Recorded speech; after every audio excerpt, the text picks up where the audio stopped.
या ठिकाणी एकनाथ शिंदेंना स्वतः बोललं जातं. सगळं कसं बघता याकडं?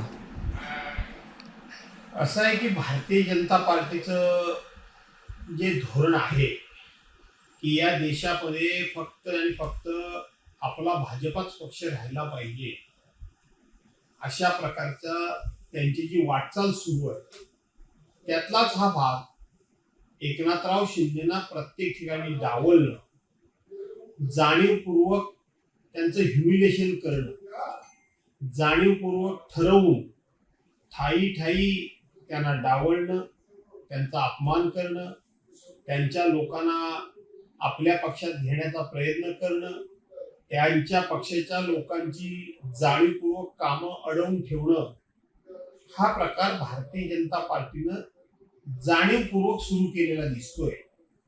याचं कारण असं आहे की सध्या अजितदादा यांचा दुर्दैवी अपघात झालाय, निधन झालंय.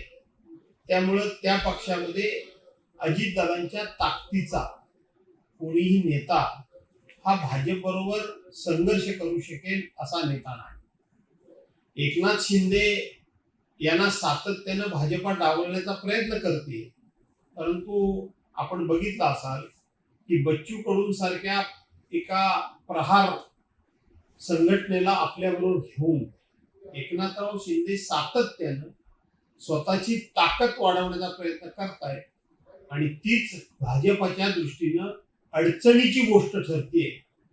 आणि म्हणून भाजपा जाणीवपूर्वक एकनाथ शिंदेना जाणीवपूर्वक ह्युमिलेशन करून त्यांचा कुठेतरी संयमाचा स्फोट होण्याची वाट बघणं किंवा तो स्फोट व्हावा, अशा प्रकारची भाजपाची व्यूहरचना दिसते. साहेब, जेव्हा एका पक्षाचे दोन पक्ष निर्माण होतात त्यावेळेला नेतृत्व देखील दोन निर्माण होतात. सध्या आपण राष्ट्रवादीची परिस्थिती बघितली तर अशा पद्धतीचं आहे की अजितदादा सध्या नाही आहेत, दुसरे राष्ट्रवादी आहे. भारतीय जनता पार्टी अशा वेळेला आगामी निवडणुकीच्या पूर्वीपर्यंत काही वेगळी खेळी खेळू शकेल, काही आमदार आपल्या बाजूला वळवू शकेल. असं आहे की भारतीय जनता पार्टी प्रत्येकाला आपला पक्ष वाढवण्याचा अधिकार आहे, परंतु तो पक्ष वाढवत असताना आपल्या मित्रांचा विश्वासघात करून, आपल्या मित्रांचीच माणसं चोरी करून, आपल्या मित्रांच्याच माणसांना आपल्या बरोबर घेऊन ही जी पक्ष वाढवण्याची पद्धत जी भाजपाची आहे, ही पद्धत पक्षवाढी करता म्हणून योग्य नाही. तर याच्यामध्ये सातत्याने विश्वासघात दिसतो.